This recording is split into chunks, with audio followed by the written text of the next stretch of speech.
Boa tarde a todos. Melhorou, né?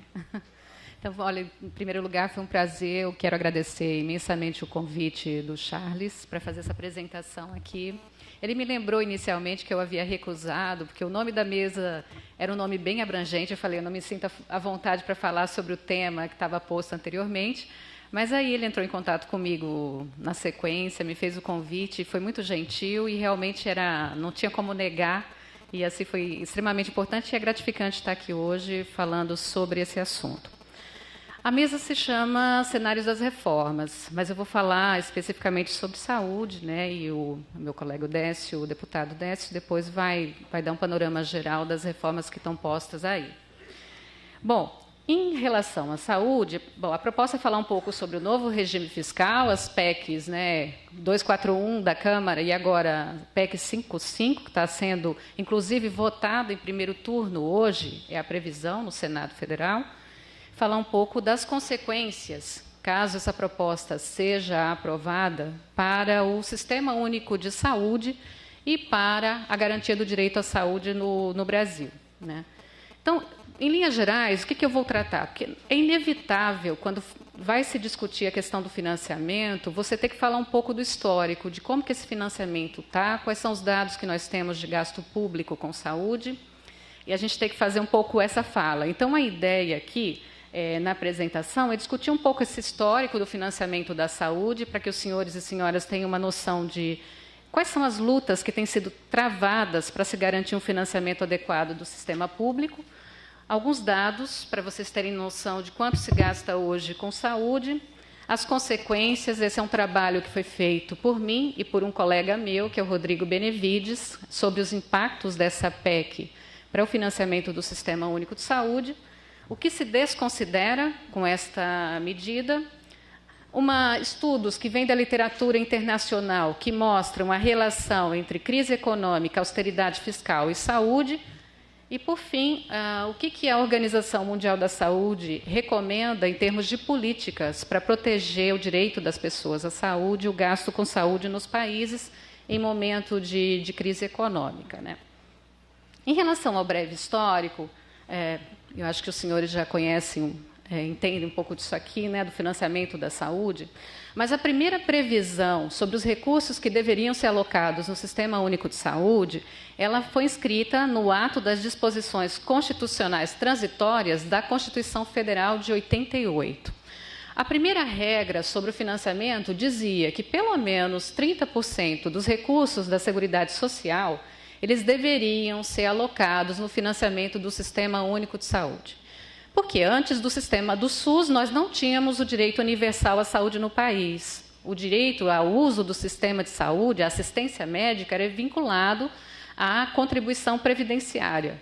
População que não tinha acesso à carteira assinada, que não tinha um registro formal, não tinha acesso ao mercado formal de trabalho, essa população era atendida pela caridade, era atendida pelos serviços residuais que as prefeituras muitas vezes ofereciam.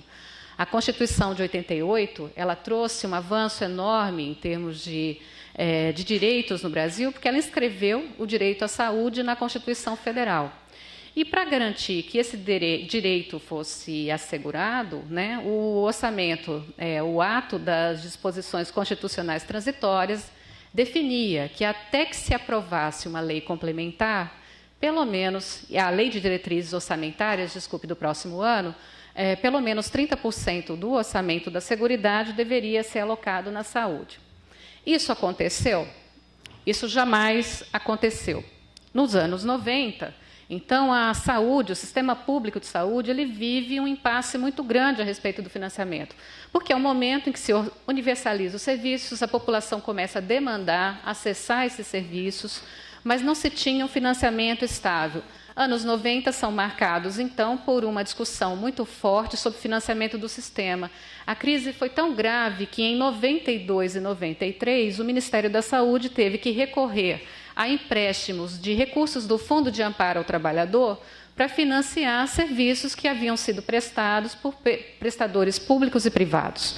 Então, os anos 90 são marcados por infinitas crises e uma discussão muito forte sobre o financiamento do Sistema Único de Saúde. Até que chegou o momento em que a LDO, né, de 94, ocorre um veto presidencial a esse dispositivo que era repetido dos 30% do orçamento da Seguridade Social para financiar o SUS. O presidente veta esse dispositivo e, na verdade, você não tem uma regra definida sobre como vai se dar o financiamento do Sistema Único de Saúde. Então, essa crise foi muito grande. Isso motivou que os movimentos sociais, que se houvesse um debate muito forte, capitaneado pelo Conselho Nacional de Saúde, para fazer o quê? Vincular recursos para a saúde. Então, a ideia era vincular os recursos. Seria importantíssimo, seja o PIB, a despesa, seja o PIB, seja as receitas, seria extremamente importante para assegurar a estabilidade no financiamento da saúde. Porque os anos 90 mostraram que se a gente dependesse, a população brasileira dependesse dos políticos que ali estavam naquele momento, a saúde não seria priorizada. Então, tanto é que não foi. Então, isso aí foi um problema muito sério. A vinculação, ela se deu da seguinte forma: a emenda 29, ela definia que a União deveria aplicar o que ela empenhou no ano anterior, acrescido da variação nominal do PIB, né? Então, a variação nominal do PIB está incorporando tanto o deflator implícito, a inflação, quanto o crescimento real que se tenha no PIB. Estados e municípios deveriam aplicar no caso de estados, 12% de suas receitas, né, de impostos estaduais e transferências constitucionais e legais, que é a regra vigente, e os municípios, 15%. Foram estabelecidas regras de transição. Essas regras de transição foram definidas tanto para estados e municípios quanto para a União. No caso da União, a regra era que em 2000 deveria ser aplicado o que foi empenhado em 99 mais 5%, que seria o mínimo para o ano 2000. E, a partir de então, o valor empenhado no ano anterior acrescido da variação nominal do PIB. No caso dos estados e municípios, a regra iniciaria a partir de 2004. Antes disso, eram percentuais escalonados. Gente, a polêmica foi tão grande que, em 99, o entendimento do Ministério da Fazenda era de que a base sempre era 1999, que o valor empenhado sempre era do ano de 99. Então, não importa se você está em 2004, a base seria 99 mais a variação. Essa polêmica, né, gerou uma crise, Ministério da Saúde versus Ministério da Fazenda, e isso levou ao Tribunal de Contas da União emitir uma decisão dizendo, não, a base é móvel. Óbvio, né, o que se quer é ampliar os recursos para o financiamento do Sistema Único de Saúde. Bom, após a emenda 29, o texto da Constituição ela passa a compor ela tem um inciso que diz que, a cada 5 anos, uma lei complementar vai rever essa regra de cálculo do mínimo da saúde. Gente, isso foi na emenda de 2000. A regra só foi realmente discutida e aprovada em 2012, que foi a Lei Complementar 141. Isso é para dar uma ideia dessa trajetória, de que como foi um embate complicado, porque mesmo nos anos, a gente tendo aprovado a emenda 29, em 2000, o problema de financiamento da saúde não resolveu. Então, se veio nos anos 2000 discutindo mais financiamento, houve uma frustração, porque a Lei Complementar 141, ela preservou as mesmas regras de cálculo dos mínimos da saúde, aquela da emenda 29, estados, municípios e União. A única vantagem que ela trouxe foi que ela passou a definir quais são as despesas com ações e serviços públicos de saúde, porque uma outra polêmica com a emenda 29 é que, ao não dizer quais são essas despesas, o que acabou acontecendo é que eram incluídas despesas que não poderiam ser consideradas em uma norma que o Conselho Nacional de Saúde editou. Qual o problema? Muitos estados e municípios não reconheciam uma regra do Conselho Nacional de Saúde como uma norma que impusesse obrigação a eles. Então, assim, despesas com clientela fechada, saúde do servidor, Despesa com a previdência. Isso não pode ser considerado despesa com ação e serviço público de saúde, para fins de cômputo do mínimo. Então, essa discussão toda, ela, de certa forma, foi apaziguada com a emenda, com a Lei Complementar 141, quando ela traz, no corpo da lei, a definição de quais despesas podem ser consideradas, né? E aí, bom, debate todo, como eu disse para vocês, a questão do financiamento não estava resolvida. 2015 foi aprovada esta norma aqui, é uma PEC, é a PEC do orçamento impositivo. No bojo da PEC do orçamento impositivo se colocou um dispositivo que alterava a regra de aplicação de recursos mínimos em saúde pela União. Essa regra é uma regra contrária à regra que os movimentos sociais queriam, né? Na verdade, os movimentos, eles queriam, inclusive, eles conseguiram assinaturas suficientes para ingressar no Congresso com esse projeto de lei de iniciativa popular, que é o Saúde Mais 10, mas, infelizmente, o que acabou acontecendo é que o governo não encampou esta ideia, não apoiou o Saúde Mais 10, e acabou apoiando essa regra aqui, essa regra aqui, a da emenda 80, que virou a emenda 86, que estabelece um percentual escalonado de aplicação de recursos em saúde, com base na receita corrente líquida e não na receita corrente bruta, conforme se queria naquele momento. Os percentuais, essa é a regra atual de aplicação mínima do piso da saúde. Então, olha, para 2016, 13,2% da receita corrente líquida, chegando a 15% em 2020.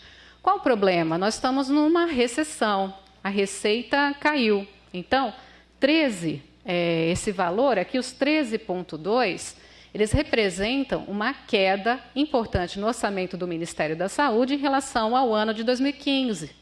Então, isso já traz uma complicação grande quando você discute financiamento. Então, a questão do financiamento realmente é um tema que está aí posto e que nunca foi devidamente equacionado no Sistema Único de Saúde. Qual é a outra questão? Para vocês terem uma ideia, em 2015, o que foi alocado pelo Ministério correspondia a 14,8% da receita corrente líquida daquele ano. Para vocês terem uma ideia de como a regra, neste caso, num ano de recessão, com queda das receitas, acabou trazendo um impacto importante para a saúde. Aqui, ó, aí vem a proposta, a PEC, a antiga 241 e agora PEC 55 no Senado, né? Ela introduz no artigo 105 do Ato das Disposições Constitucionais Transitórias uma nova regra, para dizer o seguinte, né?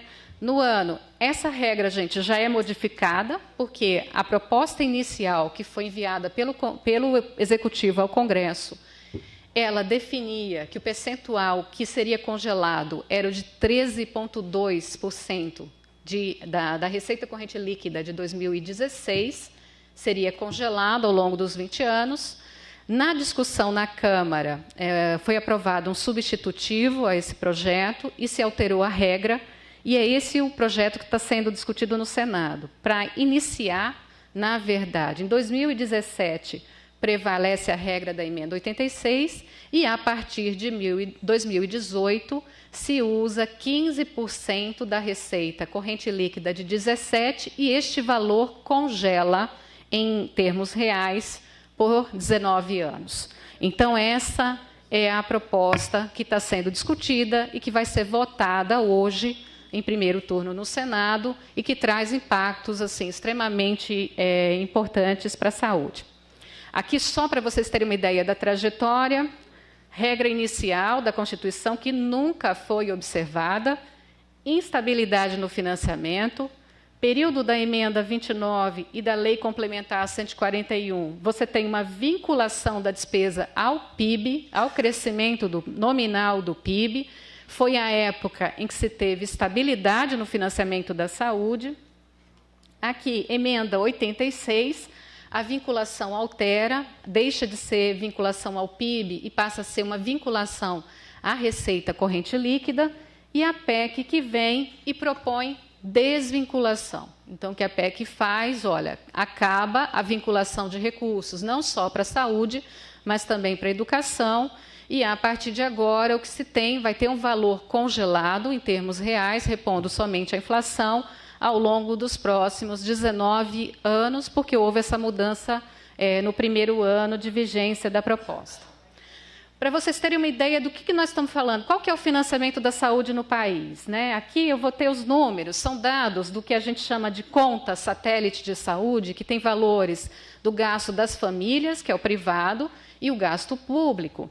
Em participação do PIB, olha, o gasto do governo ele é de 3,6% do PIB, considerando o SUS inteiro, as 3 esferas de governo. Enquanto as famílias, elas têm uma participação de 4,4%. O gasto público no Brasil, que tem um sistema universal de saúde, é menor do que o gasto das famílias. E aqui, em termos de participação, 44% é o governo, e 55% família, né? Isso em 2013, que é o último número que nós temos, né? Quando a gente olha aqui em termos de reais correntes, no total das famílias, em 2013 foram alocados 227 bilhões e o governo 190. Então, o Brasil, que é um país aqui que tem um sistema universal de saúde, o gasto público é menor do que o gasto das famílias, o gasto privado. Aqui, para vocês terem uma ideia, numa série de 2000 a 2015, a linha vermelha é a participação do gasto com saúde no PIB. Vocês estão vendo que não tem grandes variações? O gasto público no Brasil, em saúde, em relação ao PIB, ele se mantém, né? Tanto, aqui é o gasto total, considerando a soma desses dois, né? Gasto total não aumenta muito. Para vocês terem ideia, o último número é de 2013, é 8% do PIB, público e privado, sendo que o público ele é de 3,6% do PIB. O que é importante? Brasil tem um sistema universal de saúde, não se enganem, todos nós, mesmo que tenhamos planos privados de saúde, somos usuários do Sistema Único de Saúde, porque vigilância epidemiológica e sanitária todos nós usamos, epidemiológica para controle das doenças, se não tiver combate a dengue, chikungunya, zika, né, e tantas outras doenças, todos nós seremos afetados, né? O combate à vigilância sanitária, quem fiscaliza os bares, as indústrias, quem fiscaliza o comércio, é o Sistema Único de Saúde. Então, todos nós somos beneficiários do Sistema Único de Saúde. E 75% da população depende do SUS para absolutamente isso e mais a assistência médica, né? Então, assim, 75% da nossa população não tem outro recurso que não o Sistema Único de Saúde. Aqui, para vocês terem uma ideia, uma comparação internacional, esse aqui é o gasto per capita do governo de alguns países para o ano de 2013. A Alemanha, claro, a Alemanha é um país desenvolvido, mas veja, a Alemanha gastava por pessoa, gasto público, 3.696 dólares internacionais. A Argentina, 1.167. E o Brasil, nesse ano, esse dado é um dado da Organização Mundial da Saúde, tá? Eles usam um número que é um número que a gente questiona, porque eles, na verdade, fizeram projeções e esse número está superestimado. Na verdade, o Brasil, no mesmo ano, gastou 591 dólares. O Brasil gasta menos per capita com saúde do que os seus vizinhos, Chile e Argentina, que não têm um sistema universal de saúde. Então, isso para dar uma dimensão do gasto no Brasil. Essas linhas todas são os países. O Brasil é a linha vermelha. Isso aqui é o gasto público como percentual do PIB dos nossos amigos aqui, os latino-americanos. E aí a gente vê, olha, de 2007 a 2014, olha o Brasil estável, aqui é a linha vermelha. E vejam que países, o gasto público em percentual do PIB do Brasil é menor do que Chile, El Salvador, Paraguai, Nicarágua, Colômbia, Panamá e Uruguai. Então, assim, são países que estão fazendo um esforço maior para se ter um gasto público em saúde que o Brasil. O per capita, né, o Brasil fica atrás da Argentina, Colômbia, Chile, Panamá e Uruguai. Veja o Uruguai. O Uruguai está fazendo um esforço enorme de universalizar o sistema de saúde, o direito à saúde no país. Então, ele tem feito um esforço de colocar mais recursos para financiamento do SUS. Isso mostra para nós aqui que o gasto público do Brasil em dólares internacionais é inferior ao de países da América Latina que não têm sistema universal de saúde, como a Argentina, Chile, e são países semelhantes em termos de desenvolvimento econômico, são semelhantes a nós. Então, isso dá uma dimensão, para a gente ter uma comparação, de quão baixo é o gasto público em saúde no Brasil. Tem problema de gestão? Tem, e sempre é preciso melhorar. É preciso também lembrar que o problema de gestão ele não está isolado somente na saúde pública, na educação pública. A gente tem que olhar o problema de gestão em toda a administração pública. Tem problema no Ministério da Fazenda? Óbvio que tem. Nas secretarias de Fazenda? Óbvio que tem. Então, a gente tem que olhar o conjunto, né, e aprovar medidas, implementar medidas que melhorem o uso do recurso público em todos os setores, né, da administração. Quando a gente olha a composição do gasto, vocês vão ver que o gasto, esse aqui o vermelho é o federal e a participação é do gasto federal, o roxo são os municípios e o verde os estados. O vermelho, vocês estão vendo que a participação no financiamento do SUS ela caiu, federal, né? Era 50% em 2003 e está em 43% agora. O roxo, o município, partiu de 25% para 31%, estados de 24,5% para 26%. Vocês estão vendo que quem está fazendo o maior esforço para financiar o sistema são os municípios, né? A participação do governo federal ela caiu, e os municípios estão financiando mais. Um argumento que tem sido utilizado é o seguinte, olha, a União tem colocado muito mais recurso na saúde do que o mínimo que ela está obrigada. Isso não é verdade, né? Quando a gente olha, são vários gráficos aqui, esse primeiro gráfico, nesse eixo, tem o percentual de aplicação dos municípios, tá? O mínimo dos municípios são 15%. Essa curva escura significa quanto a mais do mínimo os municípios, na média, colocaram no financiamento do SUS. E vocês estão vendo aqui que, em 2015, os municípios alocaram 55% a mais do que eles deveriam no financiamento do sistema, do mínimo ao qual eles estão obrigados a colocar. No caso dos estados, o percentual foi de 13%. Mas vejam que os estados, em alguns anos, eles aplicaram menos do que o mínimo, mesmo no período em que estavam obrigados. O mesmo acontece com a União. Olha, no período aqui na série de 2004 a 2015, alguns anos, a União aplicou menos do que ela deveria, sem considerar os restos a pagar, que é um outro problema muito sério. Existe um cancelamento muito grande de restos a pagar nesse período. Então, a gente tem um déficit de aplicação também na União, importante se a gente for considerar os cancelamentos de resto a pagar.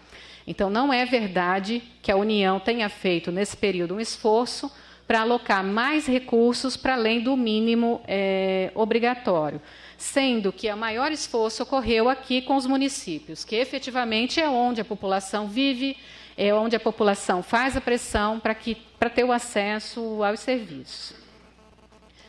Entretanto, apesar do baixo esforço da União para alocar recursos, a vinculação do gasto à saúde pela variação nominal do PIB ela foi importantíssima para aumentar o volume de recursos que foram alocados e para dar estabilidade no financiamento.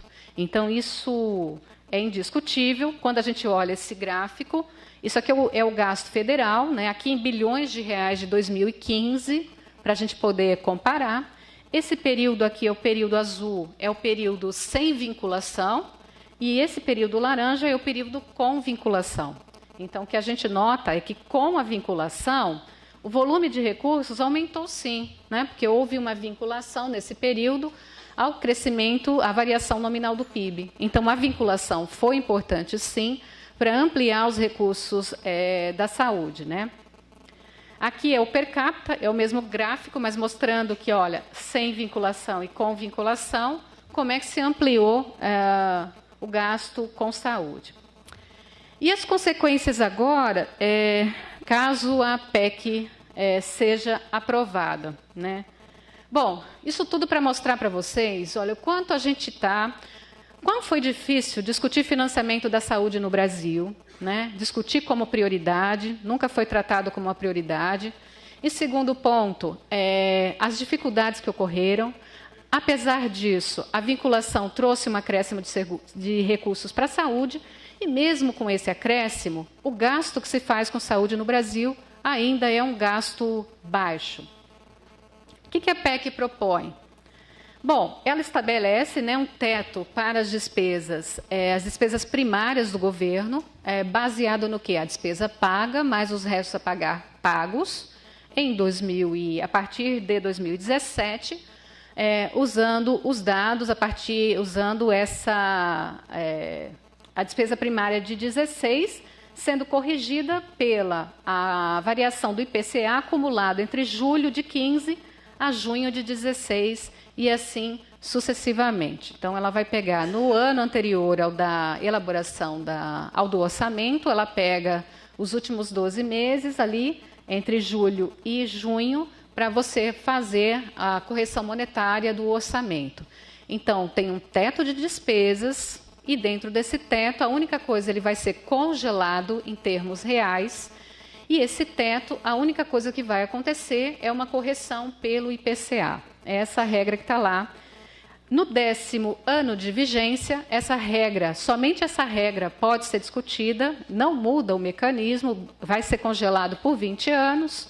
A única coisa que você pode flexibilizar é essa regra de atualização monetária a partir do 10º ano de vigência. E no caso da saúde, aquela alteração que eu já expliquei, e ela desvincula. Então, não existe mais, se essa PEC for aprovada, acabou a vinculação de recursos para a saúde e para a educação, né? Então, isso aqui eu já falei para os senhores, a partir de, em 2017, o orçamento do ano que vem mantém a regra atual da emenda 86, mas, a partir de 2018, 15% da receita corrente líquida de 2017, congelados por 19 anos e somente atualizados pela aplicação do IPCA. Se esta regra estivesse valendo no período de 2003 a 2015, nós teríamos teria caído a participação do gasto federal no PIB de 1,98 para aqui 1,15. Se esta regra estivesse valendo, olhando para trás, nós teríamos uma perda em termos de participação do PIB. Então, o azul é o que aconteceu, para vocês verem a estabilidade em relação ao PIB, e aqui o vermelho é o que teria acontecido caso essa proposta tivesse sido aprovada. Aqui, nós fizemos algumas projeções. Então, olhando, o Rodrigo Benevides e eu, olhando para frente, né? Então, olhando para frente, olha, aqui o azul é emenda 86. Ela está estável, tem essa queda aqui, por quê, gente? Emenda 86, lembrem, são os percentuais escalonados, né? Só atinge 15% em 2020. Aí, se a gente tem aqui, como a PEC, né, crescimento zero, você vê que o crescimento, se o Brasil não crescer por 20 anos... seria melhor, é uma regra interessante para a saúde, porque blinda, mas isso é improvável, que o Brasil não cresça por 20 anos. Se vocês olharem aqui, olha, numa taxa de crescimento, que é o verde, de 1% ao ano, a participação da saúde no PIB cai para 1,44%. Se o Brasil crescer 2% ao ano, cai para 1,20%. E se 3% ao ano, que é o cenário que é utilizado no regime geral da Previdência, né, para fazer as projeções, a gente cai para menos de 1% do PIB. O que esse gráfico mostra? Que quanto maior o crescimento da economia, menor a participação do gasto com saúde no PIB. E aí, o que mais que é importante destacar? Essas nossas hipóteses são muito conservadoras, porque nós assumimos que a receita corrente líquida vai crescer igual com o PIB. Mas, na prática, quando o PIB cresce, a receita corrente líquida cresce bem mais. significa que nós estamos subestimando as perdas. Mas, ainda assim, a gente preferiu usar um cenário mais conservador, que, mesmo sendo conservador, foi bastante questionado. Aqui é o mesmo gráfico, só em relação à receita corrente líquida, mostrando a mesma coisa. É a mesma coisa, cai a participação da saúde na receita corrente líquida. E olha, gente, nós estamos falando dos mínimos, das aplicações mínimas. Aplicação mínima pela emenda 86, aplicação mínima pela PEC 55. Né? Então, é esse o quadro.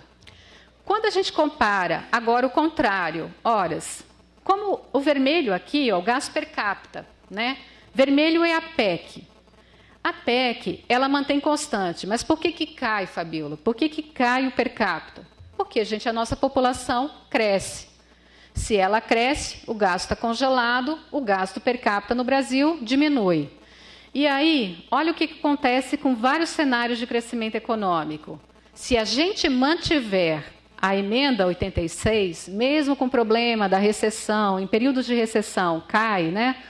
Mas, quando a gente retomar o crescimento, e já há uma previsão do Banco Central de crescimento de 1% para o ano que vem, o que vai acontecer? Cresceu a distância entre a regra que nós temos hoje e a PEC, ela vai aumentando. Quanto mais a economia cresce, maior essa distância. Né? Aqui o cenário dos 3%, vejam, se crescer nesse cenário a 3%, o per capita se torna 845 versus R$ 486 pela PEC. Aqui é só uma tabela resumo que mostra esses números, né? Quanto mais cresce, pior, né? Se a saúde deixa de ter esses recursos para financiamento do sistema.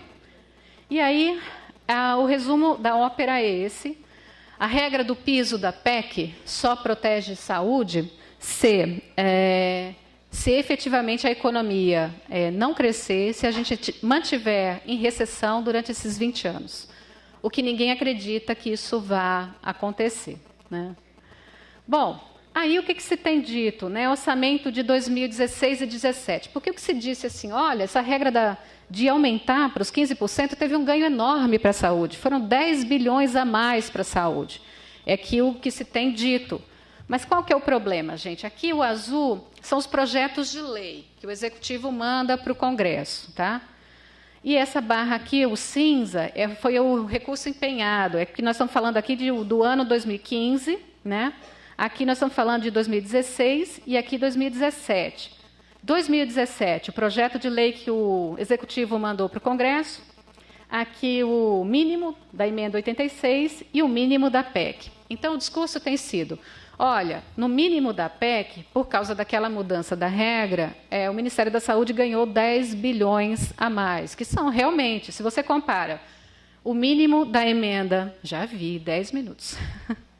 Então, se você compara o mínimo da PEC com esse mínimo da emenda 86, realmente houve um acréscimo dos 10 bilhões de reais. Qual o problema, gente? Quando a gente compara com o que já foi alocado em 2015, né, na verdade, e você atualiza para valores de 16, porque você não pode comparar alhos com bugalhos. Tem que trazer os valores de 15 para 2016 para você poder comparar isso.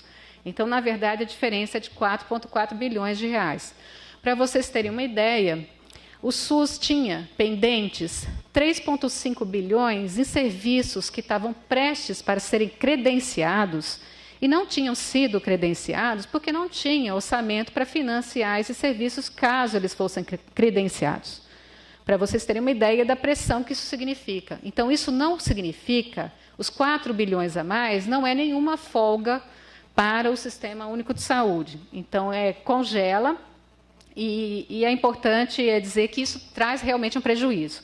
Aqui, na verdade, é para dizer que as transferências, que transferências não serão afetadas? As constitucionais, o fundo de participação, mas as transferências do SUS serão afetadas pelo contingenciamento, sim. E, sendo afetadas, vão afetar também os recursos que estados e municípios recebem e que financiam o sistema.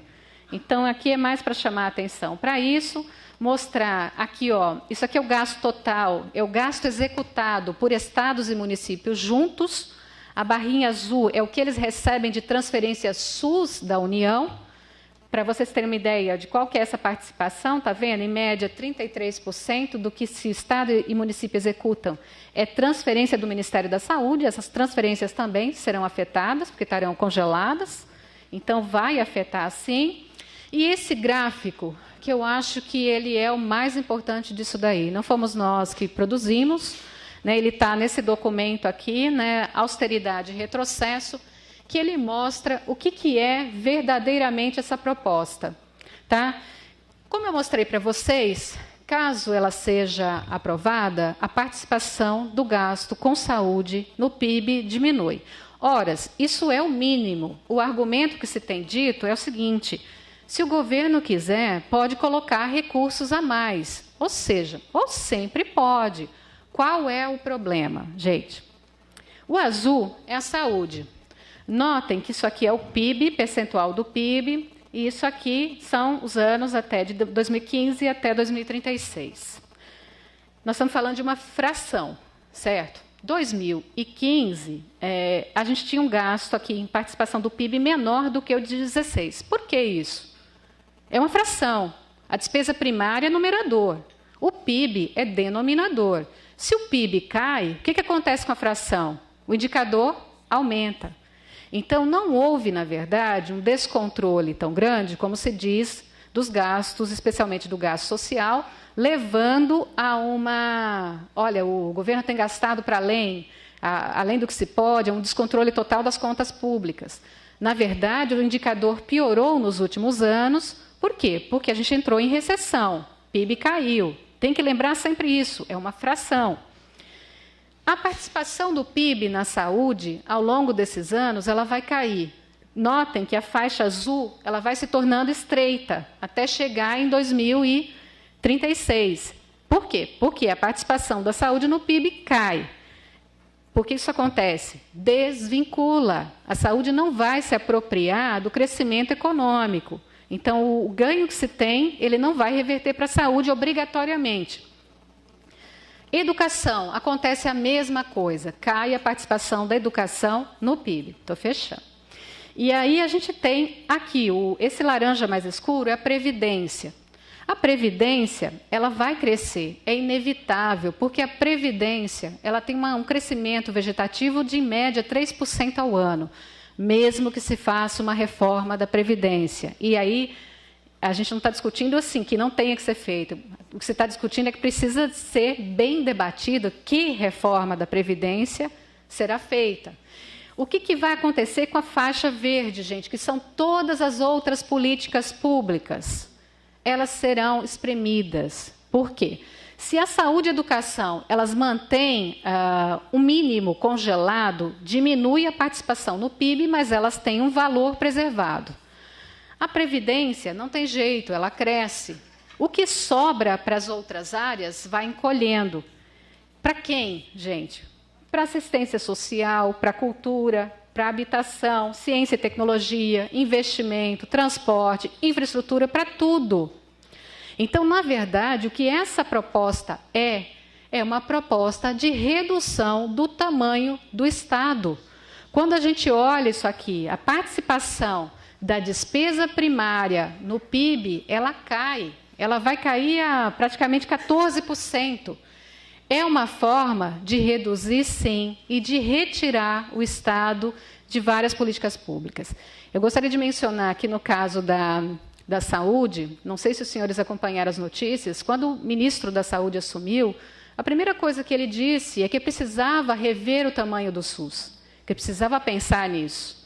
Recentemente, está sendo discutido no Ministério da Saúde um grupo de trabalho para criar planos de saúde acessíveis, planos privados da saúde acessíveis. Isso mostra qual é a linha de entendimento. Isso vai forçar, sim, a uma privatização, né? Força uma privatização na saúde, uma privatização nas universidades, especialmente o ensino superior, fica numa situação bastante complicada. Então, na verdade, o que eu quero dizer com esse gráfico e mostrar para vocês é que não se trata de uma proposta para controlar o gasto público descontrolado. É uma proposta que faz, porque senão não alterava direitos que estão previstos e os mínimos constitucionais vinculados que preservam esses direitos na Constituição. O que essa proposta faz é reduzir a participação do Estado em políticas públicas que são fundamentais para assegurar o avanço que nós tivemos no bem-estar social de nossa população brasileira nos últimos anos. Isso é, na verdade, gente, uma reforma implícita do Estado. Por que ela é implícita? Porque ninguém está dizendo que é uma reforma, mas ela é uma reforma. Então, é isso que a gente precisa ter muito claro. Lamentavelmente, na Câmara, essa proposta PEC 241 foi aprovada a toque de caixa, com pouco debate, então não se teve contraditório, praticamente nenhum espaço para que se debatesse, e aí no Senado houve algum debate, mas vejam, em pouco tempo já se está discutindo, inclusive votando em primeiro turno essa proposta hoje. Isso aqui eu vou passar mais rápido, a desvinculação, a perda de recursos. O que se desconsidera? Gente, para a saúde isso é importantíssimo, envelhecimento da população brasileira. Os idosos vão dobrar, que é essa faixa azul, em 20 anos. Mais idosos significa mais serviços de saúde, né? Então, e a gente tem o custo mais alto, a inflação do setor saúde, ela é mais alta, sim, do que o índice geral do IPCA. Isso significa que corrigir o orçamento pelo IPCA vai ter perda adicional, sim, para a saúde. Né? Desconsidera outras coisas, a importância do gasto com saúde, que saúde e educação são pilares do desenvolvimento humano. Então, assim, não se deixa de considerar essa questão, que é preciso, sim, melhorar o desempenho do SUS, mas tem que ter decisão política, tem que implementar medidas, tem que ajudar servidores também a fazer com que as coisas efetivamente aconteçam, que as medidas sejam priorizadas e que a gente consiga fazer uma melhor gestão, sim, das políticas públicas. Sobre os ajustes fiscais muito severos, gente, já tem estudo do Fundo Monetário Internacional mostrando que os países que adotaram esses ajustes dessa forma tiveram muitos problemas. Tem até um estudo aqui nacional mostrando que o gasto público em momento de recessão ele é importante, tem um multiplicador fiscal importante. Quer dizer, o gasto público aumenta, reverte para a economia, para o crescimento do PIB. Para finalizar mesmo, a gente tem uma relação importante entre crise econômica, piora dos indicadores de saúde de uma população, a austeridade fiscal, o que ela faz? Quando ela começa a cortar orçamentos, ela também piora os quadros de saúde da população. E os países precisam, na verdade, o que a Organização Mundial da Saúde recomenda é que se proteja o gasto com saúde, né? Que se não se corte o orçamento da saúde. Porque num período de recessão as pessoas perdem emprego. Mais de 1 milhão de pessoas já saíram do mercado privado de saúde. Elas claro, elas necessitam do sistema público para assistência médica. Então, a gente precisa ponderar tudo isso. Que eu acho importante, eu acho que debater este assunto, porque, lamentavelmente, em menos de 6 meses, uma alteração profunda da Constituição Federal está sendo feita e pouco debatida. O discurso é o do controle das contas públicas, mas, na verdade, o que está por trás disso é uma redução, sim, da participação do Estado no desenvolvimento econômico e social no país. É a retirada do Estado de seu papel como motor desse desenvolvimento. Né? Gente, muito obrigada.